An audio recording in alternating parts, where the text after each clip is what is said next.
Super prime ಎಟ್ 9ಗೆ ಸ್ವಾಗತ. ನಾನು ಹರಿಪ್ರಸಾದ್. ಇವತ್ತಿನ ಇಡೀ ದಿವಸದ ಸುದ್ದಿಗಳ ನಿಮಗೆ ಸೂಪರ್ ಪ್ರೈಮ್ನಲ್ಲಿ ನಿಮಗೆ ತೋರಿಸ್ತಾ ಹೋಗ್ತೀನಿ. ಬೈ ಎಲೆಕ್ಷನ್ನ ವಿಚಾರ ಇರ್ಬೋದು, ಹಾಗೆಯೇ ಮಧ್ಯಪ್ರಾಚ್ಯದ ಯುದ್ಧ ಮತ್ತು ಅದರ ಪರಿಣಾಮಗಳ ಬಗೆಗಿನ ಸುದ್ದಿಯನ್ನು ಕೂಡ ನಿಮಗೆ ಇವತ್ತಿನ ಸೂಪರ್ ಪ್ರೈಮ್ನಲ್ಲಿ ವಿವರಿಸ್ತಾ ಹೋಗ್ತೀನಿ. ಮೊದಲಿಗೆ ಸೂಪರ್ ಪ್ರೈಮ್ ಎಟ್ 9ನ ಹೈಲೈಟ್ಸನ್ನು ನಿಮಗೆ ಹೇಳ್ತಾ ಹೋಗ್ತೀನಿ. ಉಪಚುನಾವಣೆ ಅಖಾಡದಲ್ಲಿ ಕದನದ ಕಲಿಗಳು ಅಬ್ಬರಿಸ್ತಾ ಇದ್ದಾರೆ. ಬಾಗಲಕೋಟೆಯಲ್ಲಿ ವೀರಣ್ಣ ಚರಂತಿಮಠ ಪರವಾಗಿ ಯತ್ನಾಳ್ ಅಬ್ಬರದ ಪ್ರಚಾರವನ್ನು ಮಾಡಿದ್ದಾರೆ. ಬಿಜೆಪಿ ಉಚ್ಚಾಟಿತ ಶಾಸಕರ ಮೊರೆ ಹೋಗಿದೆ ಅಂತ ಕಾಂಗ್ರೆಸ್ ಅವರು ಕಾಲೆಳಿತಾ ಇದ್ದಾರೆ. ಇನ್ನು ಕಾಂಗ್ರೆಸ್ ಸರ್ಕಾರ ದಿವಾಳಿ ಆಗಿದೆ ಅಂತ ಬಿಜೆಪಿ ನಾಯಕರು ಕೂಡ ಟೀಕಾ ಪ್ರಹಾರವನ್ನು ನಡೆಸ್ತಾ ಇದ್ದಾರೆ. ಗ್ಯಾರಂಟಿ ವಿಚಾರದಲ್ಲಿ ಬಿಜೆಪಿಗೆ ಗುದ್ದು ಕೊಡ್ತಾ ಇದ್ದಾರೆ. ಕಾಂಗ್ರೆಸ್ಸಿಗರು ಉಪಕಣದಲ್ಲಿ ಏಟು ಎದುರೇಟು ಬಲು ಜೋರಾಗಿದೆ. ಹಾಗೆಯೇ ಕರ್ನಾಟಕದಲ್ಲಿ ಗ್ಯಾಸ್ ಸಿಗದೆ ಗೋಳಾಡ್ತಾ ಇದ್ದಾರೆ ಆಟೋ ಚಾಲಕರು. LPGಗಾಗಿ ಬಂಕ್ಗಳ ಮುಂದೆ ಹಗಲು ರಾತ್ರಿ ಎನ್ನದೇ ಸರದಿ ಸಾಲಿನಲ್ಲಿ ನಿಲ್ತಾ ಇದ್ದಾರೆ. ಯುದ್ಧದಿಂದಾಗಿ ಇವರ ಗೋಳು ಕೇಳೋರಿಲ್ಲ ಅನ್ನುವಂತಾಗಿದೆ.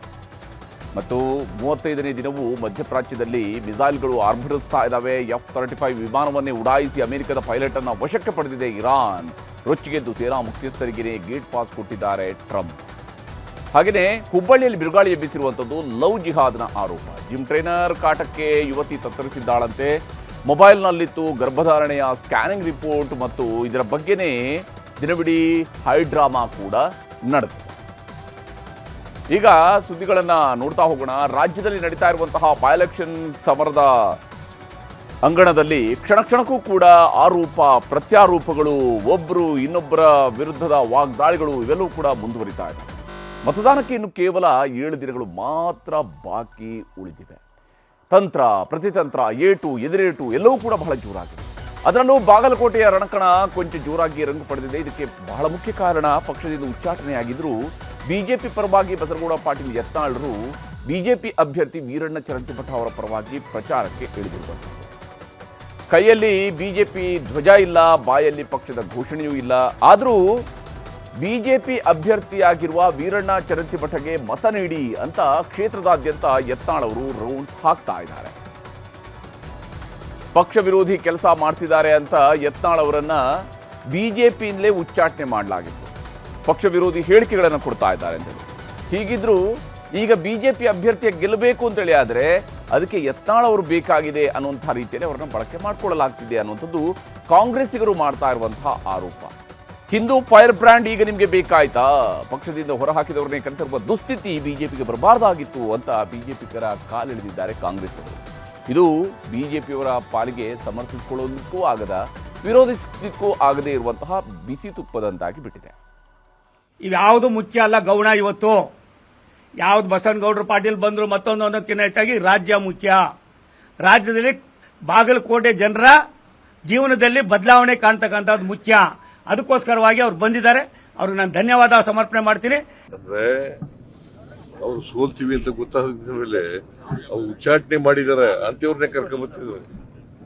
ಬಿಜೆಪಿ ಅವರು ಇದಾರಲ್ಲ, ಒಂದ್ ಕಡೆ ಉಚ್ಚಾಟನೆ ಮಾಡೋದು, ಇನ್ನೊಂದ್ ಕಡೆ ಅವ್ರ ಕಡೆನೆ ಕರ್ಕೊಂಡ್ಬಂದು ಅವ್ರಿಗೆ ಗ್ವಾಗರೋದು, ಅವ್ರ ಕೈಲಿ ಪ್ರಚಾರ ಮಾಡಿಸೋದು. ಸೊ ಇದು ದ್ವಂದ್ವ ನೀತಿ ಅಲ್ವಾ? ನೋಡಿ, 10 ವರ್ಷ MLA ಆದವ್ರಿಗೆ ಬುದ್ಧಿ ಯಾರು ಹೇಳಕತ್ತಾರಂದ್ರೆ ಯತ್ನಾಳ್ ಅವ್ರು ಹೇಳಕತ್ತಾರ. ಏನ್ ಹೇಳಿದ್ರಂದ್ರೆ ಗೊತ್ತೈತ್ಲ, ಅಂತ ವ್ಯಕ್ತಿ ಅಂತ ಕುಟುಂಬ ಇವ್ರದಲ್ಲ. ಮನೆಗೆ ಬಂದ್ರೆ ಎಲ್ಲಾರನ್ನೂ ಒಪ್ಕೊಂಡು ಪ್ರೀತಿ ಮಾಡ್ತಕ್ಕಂಥದ್ದು ನಮ್ಮ ಯಶವಂತಿ ಅವ್ರ ಕುಟುಂಬ. ಸಿದ್ದರಾಮಯ್ಯನವರ ಆಡಳಿತದ ಕಾರ್ಯವೈಖರಿ ಮುಗಿದ ಅಧ್ಯಾಯ ಆಗಿದೆ. ಈ 2 ಬೈ ಎಲೆಕ್ಷನ್ನಲ್ಲಿ ಕೂಡ ಇಂಥ ನಿರ್ಲಿಪ್ತ ಸರ್ಕಾರದ ಕಾರ್ಯವೈಖರಿಯನ್ನ ನಾವು 2,000 ಕೊಟ್ಬಿಟ್ಟಿದ್ದೀವಿ. ನಮ್ದೇನು ನಾವು ಕೊಟ್ಬಿಟ್ಟು ಓಟ್ ಹಾಕ್ಬಿಡ್ತಾರೆ ಜನ. ನಿಮ್ಮ ಮನೆ ದುಡ್ಡು, ಅದು ಸಾಮಾನ್ಯ ಜನರ ಟ್ಯಾಕ್ಸ್ ಪೇಯರ್ ದುಡ್ಡು. ಸೋಮಣ್ಣ ಯಾರು? ಬಿಜೆಪಿನಲ್ಲಿ ಇರ್ತಕ್ಕಂಥ ಕೆಲಸ ಇಲ್ಲದೆ ಇರತಕ್ಕಂಥ ಮಂತ್ರಿ. ಅವ್ರು ನಿಮ್ಗೆ ಗೊತ್ತಾ? ನಿಮ್ಗೆ ಸ್ಟೇಟ್ ಮಿನಿಸ್ಟರ್. ಅವ್ರು ಯಾವ ಫೈಲು ಹೋಗಲ್ಲ. ಹೀಗೆ ಒಂದು ಕಡೆ ಯತ್ನಾಳ್ ಸುತ್ತ ಮಾತುಕತೆ ನಡೀತಾ ಇರಬೇಕಾದ್ರೇ ಯತ್ನಾಳ್ ಅವರು ಬಾಗಲಕೋಟೆ ಪ್ರಚಾರದ ಅಖಾಡಕ್ಕೆ ಇಳಿದಿರುವಂಥದ್ದರಿಂದಾಗಿ ಮಾಜಿ ಮುಖ್ಯಮಂತ್ರಿ ಆಗಿರುವಂತಹ BS ಯಡಿಯೂರಪ್ಪನವರು ಹಾಗೂ ಬಿಜೆಪಿಯ ರಾಜ್ಯಾಧ್ಯಕ್ಷರಾಗಿರುವಂತಹ BY ವಿಜೇಂದ್ರ ಅವರಿಗೆ ಒಂದು ರೀತಿಯಂಥ ಮುಜುಗರ ಆಗಿದೆ. ಯಾಕೆಂದರೆ ಇವರು ಮಾತೆತ್ತಿದ್ರೆ ಯಡಿಯೂರಪ್ಪ ಅವರ ವಿರುದ್ಧ ಹಾಗೂ ವಿಜೇಂದ್ರ ಅವರ ವಿರುದ್ಧ ಟೀಕಾ ಪ್ರಹಾರವನ್ನು ನಡೆಸ್ತಾನೆ ಪಾರ್ಟಿಯಿಂದ ಹೊರಬಿದ್ದಂಥವ್ರು. ಈಗ ಚರಂತಿಮಠ ನನ್ನ ಸ್ನೇಹಿತ ಅಂತಾನೆ ಯತ್ನಾಳ್ ಅವರು ಪ್ರಚಾರ ಮಾಡ್ತಾ ಇದ್ದಾರೆ. ಅಷ್ಟೇ ಅಲ್ಲದೆ ಬಿಜೆಪಿಗರನ್ನೇ ಯತ್ನಾಳ್ ಅವರು ಕಾಲೆಳಿತಾ ಇರುವಂಥದ್ದು ಕೂಡ ವಿಜೇಂದ್ರ ಅವರ ಪಾಲಿಗೆ ಒಂದು ರೀತಿಯಾದಂತಹ ಮಗ್ಗಲ ಮುಳ್ಳು. ಈ ಮಧ್ಯೆ ನಾಳೆಯಿಂದ 3 ದಿನಗಳ ಕಾಲ ಬಾಗಲಕೋಟೆಯಲ್ಲಿ ಯಡಿಯೂರಪ್ಪ ಆ್ಯಂಡ್ ಟೀಮ್ ಪ್ರಚಾರಕ್ಕೆ ಇಳಿತಾ ಇದೆ. ಇವತ್ತು ನಾವೆಲ್ಲ ಕೂಡಿ ಒಕ್ಕಟ್ಟಾಗಿ ಬಂದು ಎಷ್ಟು ಜಗಳಾಡೋರೆಲ್ಲ ಒಂದೇ ವೇದಿಕೆ ಮಾಡಿದ್ವಿಲ್ಲ, ನಟ್ ಹೊಡೆದಾಡೋರೆಲ್ಲ ಒಂದಾಗಿದ್ದೀವಿ ನಾವು. ನೀವ್ಯಾಕೆ ಬಂದು ಆಗಬಾರ್ದು? ಯಾಕಂದ್ರೆ ಬರೀ ನಿಮ್ಗೆ IPL ಟಿಕೆಟ್ ಅಟ್ಯಾಚ್ ಇರ್ತಾವ, ಹುಷಾರ. ನಾವು ಎಲ್ಲಾ ಸಮಾಜದ ಪರವಾಗಿ ಮಾತಾಡಿದ್ವಿ, ನಾವೆಲ್ಲ ಒಂದಾಗಿಲ್ಲ. ಯಾಕಂದ್ರೆ ನಾವು ಒಬ್ಬನೇ ಕೇಸರಿ ಇಲ್ಲೆಲ್ಲ ಅವರೆಲ್ಲ ಬಿಜೆಪಿ ಅವರು ಅದಾರ. ನನ್ನ ಪಕ್ಷ JCB ಪಕ್ಷ.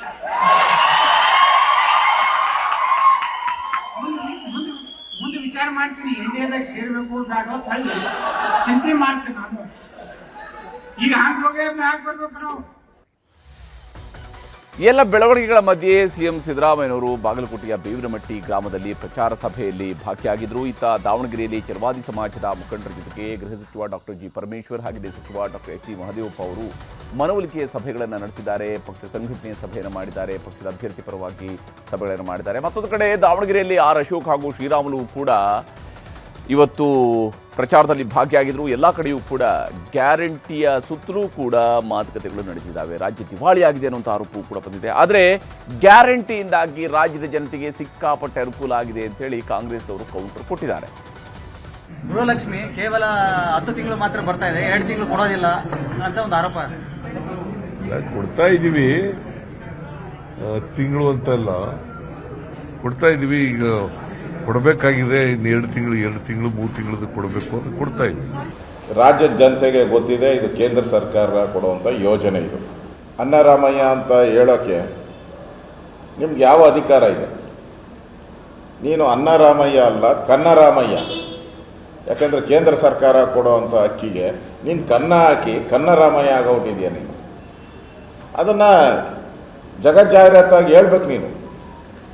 ಎಲ್ಲಿಂದ ಬರ್ತದೆ ಅಕ್ಕಿ? ಕೇಂದ್ರ ಸರ್ಕಾರದ ಕೊಡುವಂಥದ್ದು ಅಕ್ಕಿ. 100ಕ್ಕೆ 95-98% ಜನ ಸುಮಾರು 61,000 ಗೃಹ ಜ್ಯೋತಿ ತೆಗೆದುಕೊಳ್ತಾ ಇದ್ದಾರೆ. 1,45,000 ಅನ್ನಭಾಗ್ಯ.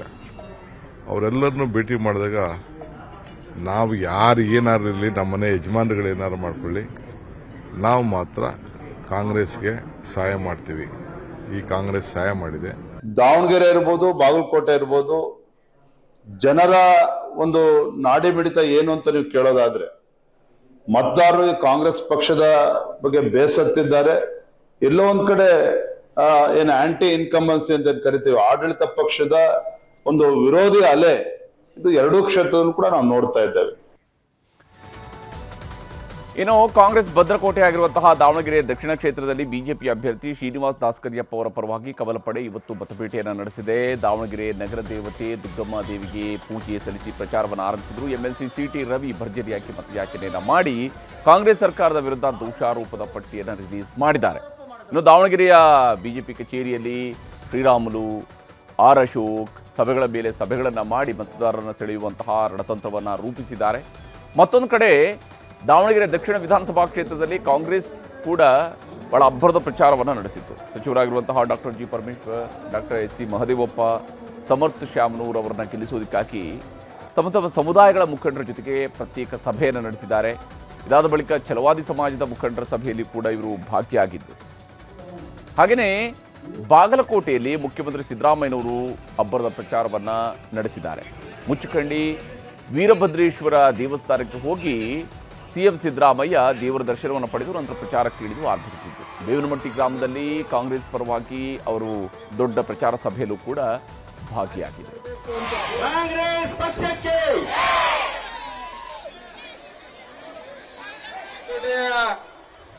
ಏನೋ ಬಾಗಲಕೋಟೆಯ ಬಿಜೆಪಿ ಅಭ್ಯರ್ಥಿ ಪರವಾಗಿ ಕೇಂದ್ರ ಸಚಿವ ವಿ ಸೋಮಣ್ಣ, ಸಂಸದ ರಮೇಶ್ ಜಿಗಜಿಣಗಿ, ಪಿ ರಾಜೀವ್, PH ಪೂಜಾರ್ ಅವರು ಕೂಡ ಪ್ರತ್ಯೇಕವಾದಂತಹ ಪ್ರಚಾರ ಸಭೆಗಳನ್ನು ನಡೆಸಿದ್ದಾರೆ. ಸುದ್ದಿಗೋಷ್ಠಿಯನ್ನು ಕೂಡ ನಡೆಸಿ ಕಾಂಗ್ರೆಸ್ ವಿರುದ್ಧ ವಾಗ್ದಾಳಿಯನ್ನು ನಡೆಸಿದರು.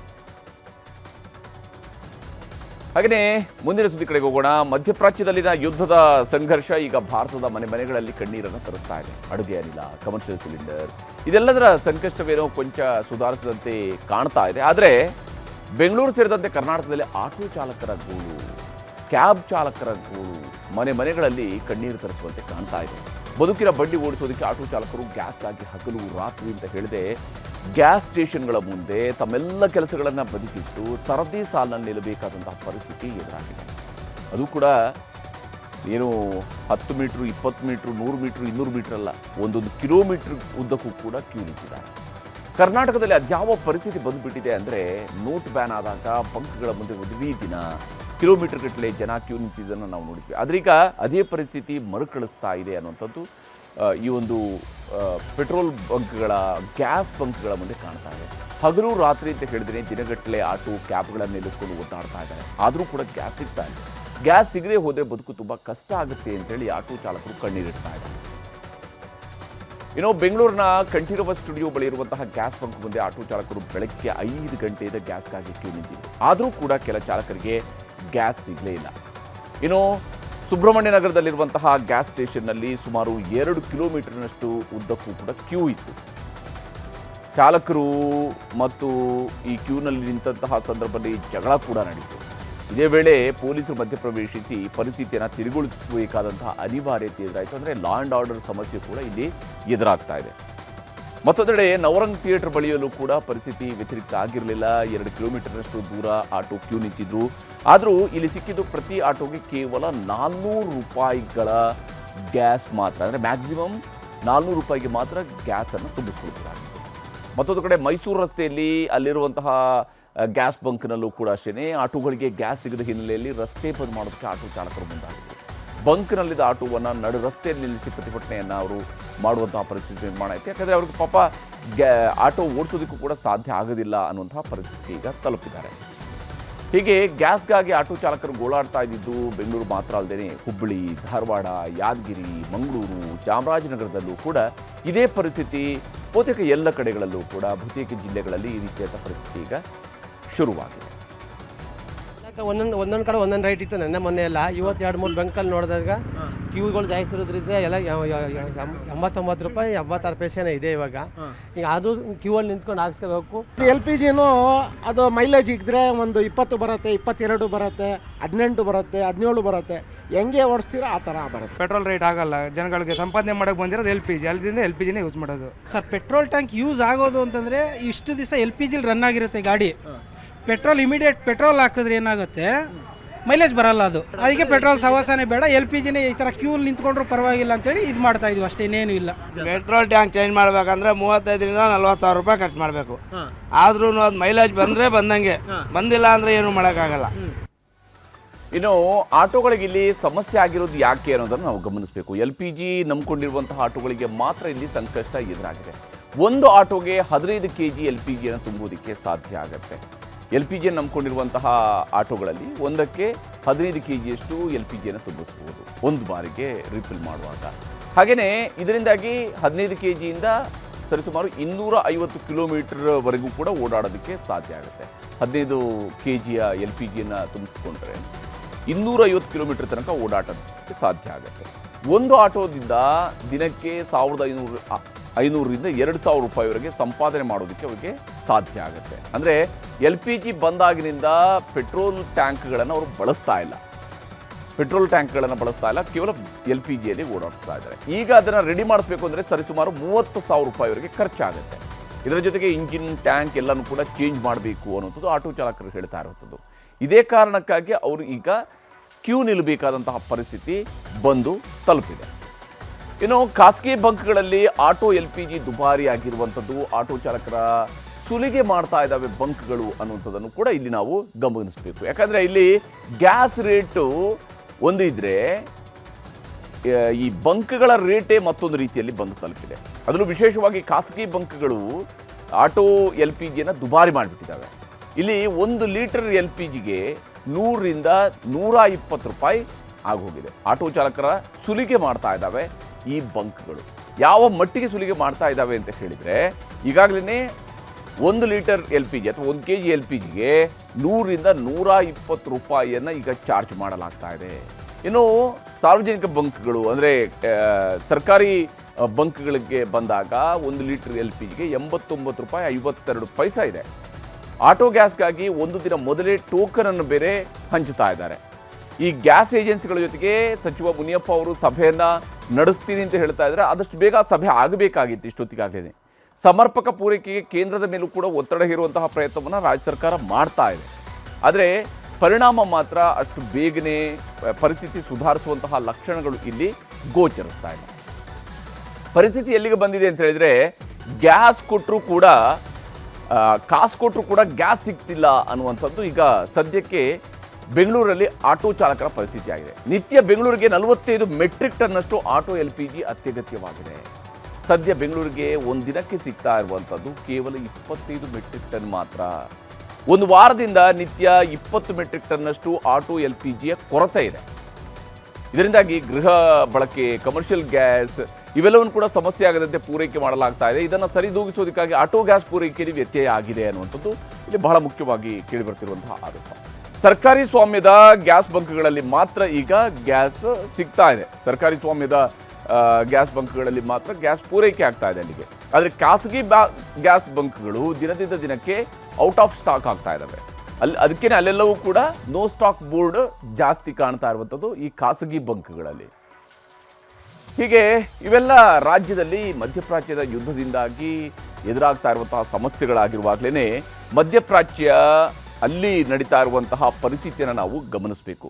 ವಿಶೇಷವಾಗಿ ಮಧ್ಯಪ್ರಾಚ್ಯದಲ್ಲಿ ಬೆಂಕಿ ಉಂಡೆಗಳು ಅಪ್ಪಳಿಸೋದಕ್ಕೆ ಶುರುವಾಗಿ ಇಂದಿಗೆ ಬರೋಬ್ಬರಿ 35 ದಿನಗಳಾಗಿದ್ದಾವೆ. ದಿನಕ್ಕೊಂದು ಮಾತು, ಕ್ಷಣಕ್ಕೊಂದು ಹೇಳಿಕೆ ನೀಡ್ತಾ ಅಮೆರಿಕದ ಅಧ್ಯಕ್ಷ ಜಗತ್ತಿನ ದಿಕ್ಕು ತಪ್ಪಿಸ್ತಾನೆ ಇದ್ದಾರೆ.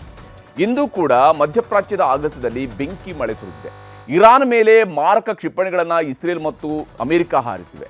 ಇತ್ತ ಇರಾನ್ ಕೂಡ ಸರಿಯಾಗಿಯೇ ಪ್ರತೀಕಾರವನ್ನು ತೀರಿಸಿಕೊಳ್ತಾ ಇದ್ದು ಅಮೆರಿಕದ F-15 ಹೊಡೆದುರುಳಿಸೋದಾಗಿ ಕೂಡ ಅದು ಹೇಳ್ಕೊಂಡಿದೆ. ಒಂದೊಂದು ದೃಶ್ಯ ಕೂಡ ಜನರ ಎದೆ ನಡುಗಿಸುವಂತೆ ಕಾಣ್ತಾ ಇದೆ. ಯಾಕಂದ್ರೆ ಇಸ್ರೇಲ್ ಹಾಗೂ ಅಮೆರಿಕದ ಜಂಟಿ ದಾಳಿಯಲ್ಲಿ ಇರಾನ್ನ ಕರಾಜ್ನಲ್ಲಿರುವಂತಹ B1 ಸೇತುವೆ ಸಂಪೂರ್ಣವಾಗಿ ಧ್ವಂಸ ಮಾಡಲಾಗಿದೆ. ಇದು ಟೆಹರಾನ್ಗೆ ಸಂಪರ್ಕ ಕಲ್ಪಿಸುವಂತಹ ಅತ್ಯಂತ ಪ್ರಮುಖ ಸೇತುವೆ. ಕ್ಷಿಪಣಿ ಹಾಗೂ ಡ್ರೋನ್ಗಳಿಂದ ದಾಳಿ ನಡೆಸಿ ಬೃಹತ್ ಸೇತುವೆಯನ್ನು ಧ್ವಂಸ ಮಾಡಿದ್ದಾರೆ. ಈ ಬ್ರಿಡ್ಜ್ ಧ್ವಂಸ ಹಿನ್ನೆಲೆಯಲ್ಲಿ ಕರಾಜ್ನಲ್ಲಿದ್ದ ಸುತ್ತಮುತ್ತ ಕರೆಂಟ್ ಕೂಡ ಕಟ್ ಆಗಿದೆ. ಅಂದರೆ ವಿದ್ಯುತ್ ಸಂಪರ್ಕವನ್ನು ಕೂಡ ಕಡಿತಗೊಳಿಸಲಾಗಿದೆ. ಇನ್ನು ಅಮೆರಿಕ ಸೇನೆಗೂ ಕೂಡ ಇರಾನ್ ಅಷ್ಟೇ ತೀವ್ರ ಸ್ವರೂಪದಲ್ಲಿ ಪ್ರತ್ಯುತ್ತರವನ್ನು ಕೊಡ್ತಾ ಇದೆ.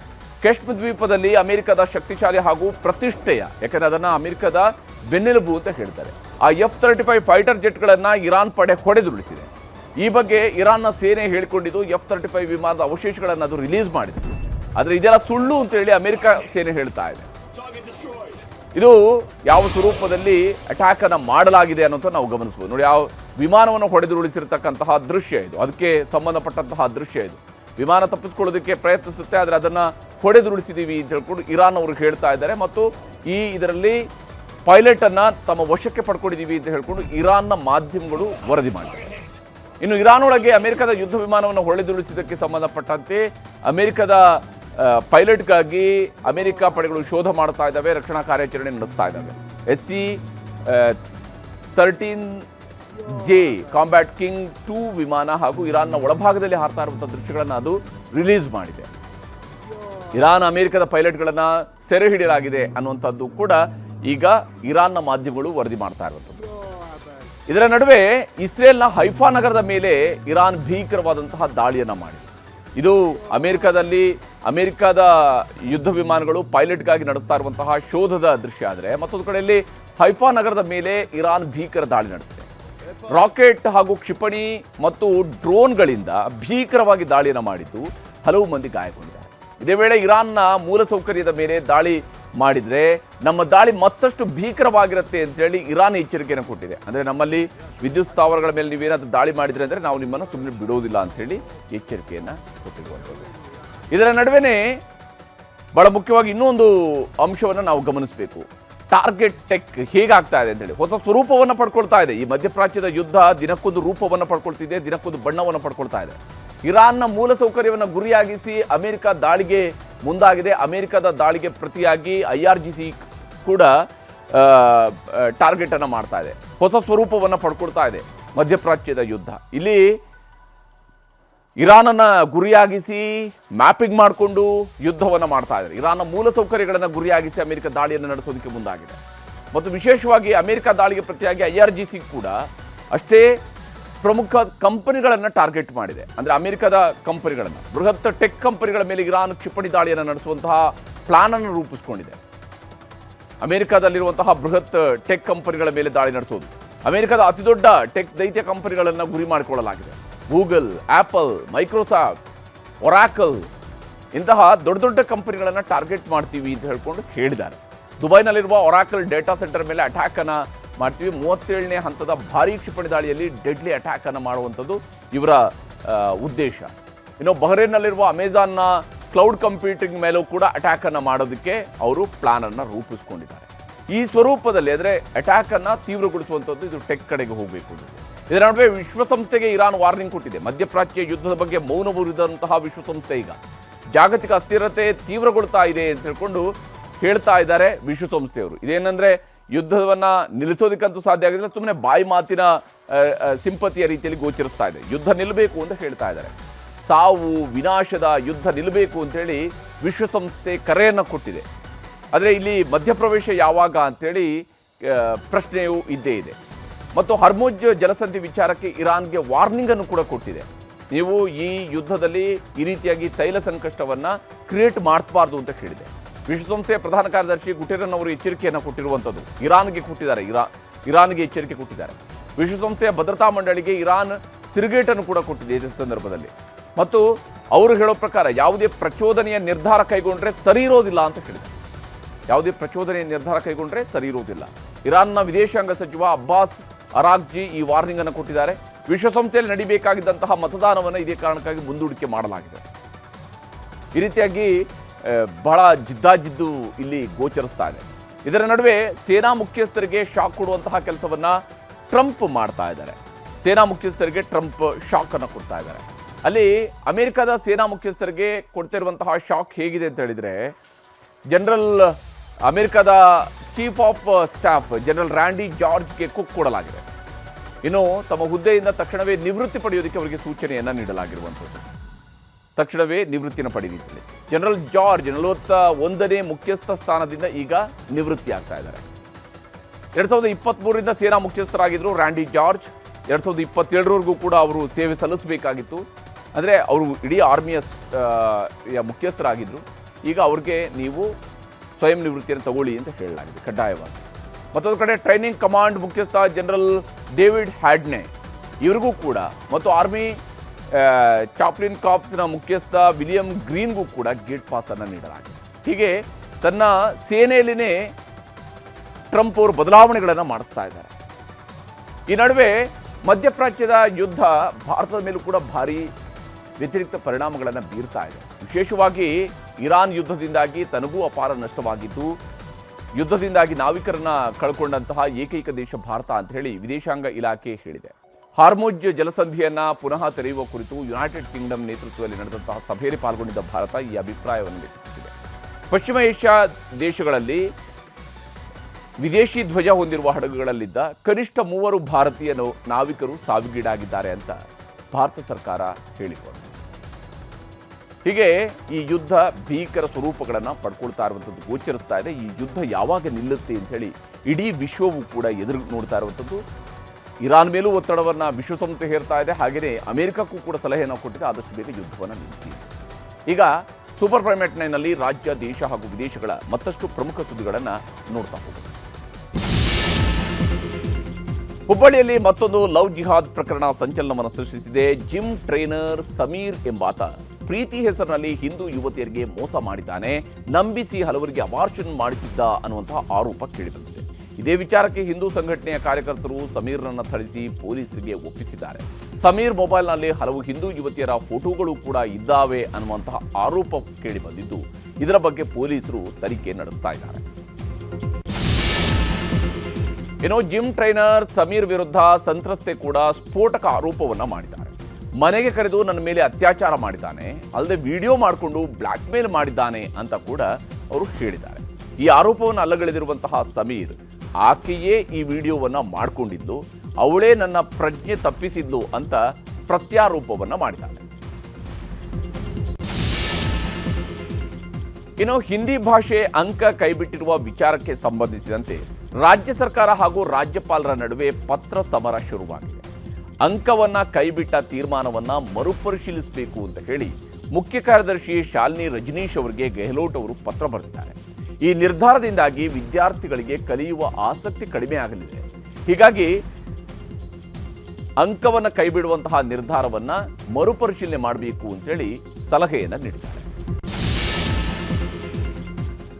ನಿವೃತ್ತ ಲೋಕಾಯುಕ್ತ ನ್ಯಾಯಮೂರ್ತಿ ಸಂತೋಷ್ ಹೆಗ್ಡೆ ಕಾರ್ಯಕ್ರಮವೊಂದರಲ್ಲಿ ಏಕಾಏಕಿ ಕುಸಿದು ಬಿದ್ದಿದ್ದಾರೆ. ಕೂಡಲೇ ವಿಧಾನಸಭೆಯ ಸ್ಪೀಕರ್ ಯುಟಿ ಖಾದರ್ ಅವರು ತಮ್ಮ ಕಾರ್ನಲ್ಲಿ ಅವರನ್ನು ಆಸ್ಪತ್ರೆಗೆ ದಾಖಲಿಸಿದರು. ಶುಗರ್ ಲೆವೆಲ್ ಕಡಿಮೆಯಾದಂತಹ ಕಾರಣಕ್ಕಾಗಿ ಅವರು ಅಸ್ವಸ್ಥರಾಗಿದ್ದು ವೈದ್ಯರು ಚಿಕಿತ್ಸೆ ನೀಡಿದ್ದಾರೆ. ಸದ್ಯ ಅವರನ್ನು ಆಸ್ಪತ್ರೆಯಿಂದ ಡಿಸ್ಚಾರ್ಜ್ ಮಾಡಿ ಮನೆಗೆ ಕಳುಹಿಸಲಾಗಿದೆ. ಬೆಂಗಳೂರಿಗೆ ಕೇಂದ್ರ ಗೃಹ ಸಚಿವ ಅಮಿತ್ ಶಾ ಎಂಟ್ರಿ ಕೊಡುತ್ತಿದ್ದಾರೆ. ನೆಲಮಂಗಲದ ಬಿಜಿಎಸ್ ಮೈದಾನದಲ್ಲಿ ನಡೆಯಲಿರುವ ಹಿಂದೂ ಧರ್ಮ ಆಚಾರ್ಯ ಸಭಾ ಕಾರ್ಯಕ್ರಮದಲ್ಲಿ ಪಾಲ್ಗೊಳ್ಳಲಿದ್ದಾರೆ. ಇದರ ಜೊತೆಗೆ ಬೈ ಎಲೆಕ್ಷನ್ ಪ್ರಚಾರದ ಬಗ್ಗೆಯೂ ಕೂಡ ಬಿಜೆಪಿ ನಾಯಕರಿಂದ ಅವರು ಮಾಹಿತಿಯನ್ನು ಪಡೆಯಲಿದ್ದಾರೆ. ಪಶ್ಚಿಮ ಬಂಗಾಳದ ಮಾಲ್ಡಾ ಜಿಲ್ಲೆಯಲ್ಲಿ ಮತದಾರರ ಪಟ್ಟಿ ಪರಿಷ್ಕರಣೆಯ ವೇಳೆ ನಡೆದ ಹಿಂಸಾಚಾರ ಮತ್ತು ನ್ಯಾಯಾಧೀಶರ ಮೇಲಿನ ದಾಳಿಯನ್ನು ಸುಪ್ರೀಂ ಕೋರ್ಟ್ ಖಂಡಿಸಿತು. ಸುಪ್ರೀಂ ಕೋರ್ಟ್ ಚಾಟಿ ಬೆನ್ನಲ್ಲೇ 18 ಜನರನ್ನ ಪೊಲೀಸರು ಬಂಧಿಸಿದ್ದಾರೆ. ಈ ಮಧ್ಯೆ ಸುಪ್ರೀಂ ಕೋರ್ಟ್ನ ಸೂಚನೆಯಂತೆ ಘಟನೆ ಸಂಬಂಧ ಎನ್ಐಎ ಮತ್ತು ಸಿಬಿಐ ತನಿಖೆ ಮುಂದುವರಿಸಿವೆ. ತಮಿಳುನಾಡಿನಲ್ಲಿ ಬಿಜೆಪಿಗೆ ಮರುಜೀವ ಕೊಟ್ಟು ಹೊಸ ಅಲೆ ಎಬ್ಬಿಸಿದ್ದ ಕೆ ಅಣ್ಣಾಮಲೈಗೆ ಬಿಜೆಪಿಯ ಟಿಕೆಟ್ ಕೈತಪ್ಪಿದೆ. ತಮಿಳುನಾಡಿನಲ್ಲಿ 234 ಸ್ಥಾನಗಳ ಪೈಕಿ ಎಐಎಡಿಎಂಕೆ ಬಹುಪಾಲು ಸೀಟನ್ನು ಪಡೆದರೆ ಬಿಜೆಪಿಗೆ 27 ಸೀಟ್ಗಳನ್ನು ಮಾತ್ರ ಬಿಟ್ಟುಕೊಟ್ಟಿತ್ತು. ಈ 27 ಕ್ಷೇತ್ರಗಳಿಗೆ ಟಿಕೆಟ್ ಘೋಷಣೆ ಮಾಡಲಾಗಿದ್ದು ಅಣ್ಣಾಮಲೈಗೆ ಕೊಡಲಾಗಿದೆ. ಪುದುಚೇರಿ ಮತ ಸಮರದಲ್ಲಿ ಪ್ರಧಾನಮಂತ್ರಿ ನರೇಂದ್ರ ಮೋದಿ ಅವರು ಅಬ್ಬರದ ಪ್ರಚಾರ ಮಾಡಿದ್ದಾರೆ. ಬರೋಬ್ಬರಿ 2 ಕಿಲೋಮೀಟರ್ ರೋಡ್ ಶೋ ನಡೆಸಿ ಮತಯಾಚಿಸಿದ್ದಾರೆ. ದಾರಿಯುದ್ದಕ್ಕೂ ಮೋದಿ ಅವರಿಗೆ ಹೂವಿನ ಮಳೆಗೆಯ್ದು ಜಯಕಾರವನ್ನ ಹಾಕಿ ಕಾರ್ಯಕರ್ತರು ಸ್ವಾಗತ ಕೋರಿದ್ದಾರೆ. ರಾಜ್ಯಸಭೆಯ ಉಪನಾಯಕ ಅಂದ್ರೆ ಆಮ್ ಆದ್ಮಿ ಪಕ್ಷದ ರಾಜ್ಯಸಭೆಯ ಉಪನಾಯಕ ಸ್ಥಾನದಿಂದ ರಾಘವ್ ಚಡ್ಡಾರನ್ನ ಆಮ್ ಆದ್ಮಿ ಪಕ್ಷ ವಜಾಗೊಳಿಸಿತ್ತು. ಸಂಸತ್ನಲ್ಲಿ ಮಾತನಾಡದಂತೆ ನಿರ್ಬಂಧವನ್ನು ಕೂಡ ಹೇಳಿತ್ತು. ಆದರೆ ಇದೇ ವಿಚಾರವಾಗಿ ರಾಘವ್ ಚಡ್ಡಾ ಪ್ರತಿಕ್ರಿಯಿಸಿದ್ದಾರೆ. ನಾನು ಮೌನವಾಗಿದ್ದೇನೆ ಅಷ್ಟೇ, ಸೋತಿಲ್ಲ. ಈಗ ನಾನು ಮೌನವಾಗಿರಬಹುದು. ನನಗೆ ಪ್ರವಾಹದಂತೆ ಎದ್ದು ಬರಲು ಗೊತ್ತಿದೆ ಅಂತ ಆಮ್ ಆದ್ಮಿ ಪಕ್ಷಕ್ಕೆ ಖಡಕ್ ಸಂದೇಶವನ್ನು ರವಾನಿಸಿದ್ದಾರೆ. ರಾಜ್ಯಸಭೆಗೆ ಆಯ್ಕೆಯಾಗಿರುವ ಬಿಹಾರದ ಮುಖ್ಯಮಂತ್ರಿ ನಿತೀಶ್ ಕುಮಾರ್ ಶೀಘ್ರದಲ್ಲೇ ಮುಖ್ಯಮಂತ್ರಿ ಸ್ಥಾನಕ್ಕೆ ರಾಜೀನಾಮೆಯನ್ನು ನೀಡಲಿದ್ದಾರೆ. ಏಪ್ರಿಲ್ 10ರಂದು ರಾಜ್ಯಸಭಾ ಸದಸ್ಯರಾಗಿ ಪ್ರಮಾಣ ವಚನವನ್ನು ಸ್ವೀಕರಿಸಲಿದ್ದಾರೆ. ಇದರ ಬೆನ್ನಲ್ಲೇ ಮುಖ್ಯಮಂತ್ರಿ ಸ್ಥಾನಕ್ಕೆ ನಿತೀಶ್ ಕುಮಾರ್ ರಾಜೀನಾಮೆ ನೀಡಲಿದ್ದಾರೆ ಅಂತ ಹೇಳಲಾಗಿದೆ. ಐಎಎಸ್ ಅಧಿಕಾರಿ ರೋಹಿಣಿ ಸಿಂಧೂರಿ ಮೈಸೂರು ಜಿಲ್ಲಾಧಿಕಾರಿಯಾಗಿದ್ದಾಗ ಬಟ್ಟೆ ಬ್ಯಾಗ್ ಖರೀದಿಯಲ್ಲಿ ಅವ್ಯವಹಾರ ನಡೆಸಿರುವ ಆರೋಪ ಕೇಳಿಬಂದಿತ್ತು. ಈ ಪ್ರಕರಣದ ತನಿಖೆ ನಡೆಸುವಂತೆ ಹೈಕೋರ್ಟ್ ಈಗ ಆದೇಶವನ್ನು ನೀಡಿದೆ. ಈ ಬಗ್ಗೆ ಮಾತನಾಡಿರುವ ಮಾಜಿ ಶಾಸಕ ಸಾರಾ ಮಹೇಶ್ ಹಗರಣ ಕುರಿತು ನ್ಯಾಯಾಲಯ ನೀಡಿರುವ ಆದೇಶ ಸ್ವಾಗತಾರ್ಹ ಎಂದಿದ್ದಾರೆ. ಪ್ರಧಾನಿ ಮೋದಿ ಜೊತೆ ಸಂವಾದ ನಡೆಸಿದ್ದ ಅಸ್ಸಾಂನ ಟೀ ತೋಟದ ಮಹಿಳಾ ಕಾರ್ಮಿಕರು ತೀರ್ಥಯಾತ್ರೆ ಕೈಗೊಂಡಿದ್ದಾರೆ. ಏಪ್ರಿಲ್ 1ರಂದು ಪ್ರಧಾನಮಂತ್ರಿ ಮೋದಿಯವರು ದಿಬ್ರುಗಢದಲ್ಲಿ ಟೀ ತೋಟಕ್ಕೆ ಭೇಟಿ ನೀಡಿದ್ರು. ಮಹಿಳಾ ಕಾರ್ಮಿಕರ ಜೊತೆಗೆ ಸಂವಾದ ನಡೆಸಿದ್ರು. ಈಗ ಅದೇ ಕಾರ್ಮಿಕರನ್ನ ತೋಟದ ಮಾಲೀಕ ಅಯೋಧ್ಯೆ ಶ್ರೀರಾಮ ಮಂದಿರ ಹಾಗೂ ಕಾಶಿ ವಿಶ್ವನಾಥ ದೇವಸ್ಥಾನಕ್ಕೆ ಕರೆದೊಯ್ದಿದ್ದಾರೆ. ಎಲೆಕ್ಟ್ರಿಕ್ ವಾಹನ ಖರೀದಿಸುವವರಿಗೆ ರಾಜ್ಯ ಸರ್ಕಾರ ಶಾಕ್ ಕೊಡ್ತಾ ಇದೆ. ಎಲೆಕ್ಟ್ರಿಕ್ ವಾಹನಗಳಿಗೆ ನೀಡಲಾಗ್ತಾ ಇದ್ದ ಸಂಪೂರ್ಣ ರಸ್ತೆ ತೆರಿಗೆ ವಿನಾಯಿತಿಯನ್ನ ಹಿಂಪಡೆದಿದೆ. ಇದು ರಾಜಕೀಯ ವಲಯದಲ್ಲಿ ತೀವ್ರ ಚರ್ಚೆಗೂ ಕೂಡ ಗ್ರಾಸವಾಗಿದ್ದು ಕೇಂದ್ರ ಸಚಿವ ಪ್ರಹ್ಲಾದ್ ಜೋಶಿ ಇದನ್ನ ತೀವ್ರವಾಗಿ ವಿರೋಧಿಸಿದ್ದಾರೆ. ರಾಜ್ಯ ಸರ್ಕಾರ ಆರ್ಥಿಕ ದಿವಾಳಿಯಾಗಿದೆ ಅಂತ ಆಕ್ರೋಶವನ್ನ ಹೊರಹಾಕಿದ್ದಾರೆ. ಕೇಂದ್ರ ರಸ್ತೆ ಸಾರಿಗೆ ಮತ್ತು ಹೆದ್ದಾರಿ ಸಚಿವಾಲಯ ಕರ್ನಾಟಕದ ಎಲ್ಲಾ ವಾಹನಗಳಿಗೆ HSRP ಕಡ್ಡಾಯಗೊಳಿಸಿತ್ತು. ಆದರೆ HSRP ಅಳವಡಿಕೆಗೆ 1.41 ಕೋಟಿ ವಾಹನ ಸವಾರರು ನಿರಾಸಕ್ತಿ ತೋರಿದ್ದಾರೆ. ಹೀಗಾಗಿ ಈ ಯೋಜನೆ ವಿಫಲವಾಗಿದ್ದು HSRP ನಂಬರ್ ಪ್ಲೇಟ್ ಅಳವಡಿಕೆಯನ್ನ ಕೈಬಿಡಲಾಗಿದೆ. ಪೂರ್ವ ಮುಂಗಾರು ಮಳೆಗೆ GBA ಸಕಲ ಸಿದ್ಧತೆಯನ್ನ ಮಾಡಿಕೊಳ್ತಾ ಇದೆ. ಮಳೆ ಬಂದರೆ ಫ್ಲಡ್ ಆಗುವ 49 ಸ್ಥಳಗಳನ್ನು ಪಟ್ಟಿ ಮಾಡಿದೆ. RR ನಗರದ ಆರ್ಚ್, ಕಂಠೀರವ ಕ್ರೀಡಾಂಗಣ, ಗಾಳಿ ಆಂಜನೇಯ ಸ್ವಾಮಿ ದೇವಸ್ಥಾನ, ಮಾನ್ಯತಾ ಟೆಕ್ ಪಾರ್ಕ್ ಸೇರಿದಂತೆ 49 ಜಾಗಗಳನ್ನು ಗುರುತಿಸಿದೆ. ಪ್ರವಾಹ ಪರಿಸ್ಥಿತಿ ನಿರ್ಮಾಣವಾಗದಂತೆ ಕ್ರಮ ಕೈಗೊಳ್ಳುವುದಕ್ಕೆ GBA ಮುಂದಾಗಿದೆ. ರಾಜ್ಯದ ಹಲವು ಜಿಲ್ಲೆಗಳಲ್ಲಿ ಅಕಾಲಿಕ ಮಳೆ ಅಬ್ಬರ ಮುಂದುವರೆದಿದೆ. ಚಿಕ್ಕಮಗಳೂರಿನ ಮಲೆನಾಡು ಭಾಗದಲ್ಲಿ ಬಿರುಗಾಳಿ ಮಳೆ ಆರ್ಭಟ ಜೋರಾಗಿದೆ. ಮೂಡಿಗೆರೆ ಸೇರಿದಂತೆ ಹಲವೆಡೆ ಧಾರಾಕಾರ ಮಳೆಯಾಗಿದೆ. ಅತ್ತ ಚಿಕ್ಕೋಡಿಯಲ್ಲಿ ಸಿಡಿಲು ಬಡಿದು ತೆಂಗಿನ ಮರ ಕೊತ್ತಿ ಉರಿದಿದೆ. ಸಮುದ್ರದ ಆಳದಲ್ಲಿ ಹಾಗೂ ಮೇಲ್ಮೈಯಲ್ಲಿ ಶತ್ರುಗಳ ಸದ್ದಡಗಿಸಲು ಭಾರತೀಯ ನೌಕಾಪಡೆ ಬತ್ತಳಿಕೆಗೆ ಹೊಸ ಬ್ರಹ್ಮಾಸ್ತ್ರ ಸೇರಿದೆ. ಆಂಧ್ರಪ್ರದೇಶದ ವಿಶಾಖಪಟ್ಟಣಂನಲ್ಲಿ ಸ್ಟೆಲ್ತ್ ಫ್ರಿಗೇಟ್ INS ತರಗಿರಿ ಲೋಕಾರ್ಪಣೆಯಾಗಿದೆ. ಇದು ಶತ್ರುಗಳ ರಡಾರ್ಗೆ ಸಿಗದೆ ನುಗ್ಗುವ ಸಾಮರ್ಥ್ಯವನ್ನು ಹೊಂದಿದೆ. ಇಂಡೋ ಪೆಸಿಫಿಕ್ ವಲಯದಲ್ಲಿ ಭಾರತದ ಭದ್ರತೆಗೆ ಇದು ಸಜ್ಜಾಗಿದೆ. ಚೆನ್ನೈನ ಚಿದಂಬರಂ ಸ್ಟೇಡಿಯಂನಲ್ಲಿ CSK ಹಾಗೂ ಪಂಜಾಬ್ ಮಧ್ಯೆ ಹೈ ವೋಲ್ಟೇಜ್ ಪಂದ್ಯ ನಡೀತಾ ಇದೆ. ಟಾಸ್ ಗೆದ್ದು ಪಂಜಾಬ್ ಫೀಲ್ಡಿಂಗ್ ಅನ್ನು ಆಯ್ಕೆ ಮಾಡಿಕೊಂಡಿದ್ದು 18.4 ಓವರ್ಗಳಿಗೆ CSK 190 ರನ್ಗಳನ್ನು ಕಲೆ ಹಾಕಿದೆ. ಇದಾಗಿತ್ತು ಇವತ್ತಿನ ಸೂಪರ್ ಪ್ರೈಮ್ ಎಟ್ 9. ನೋಡ್ತಾ ಇರಿ ನ್ಯೂಸ್ 18 ಕನ್ನಡ.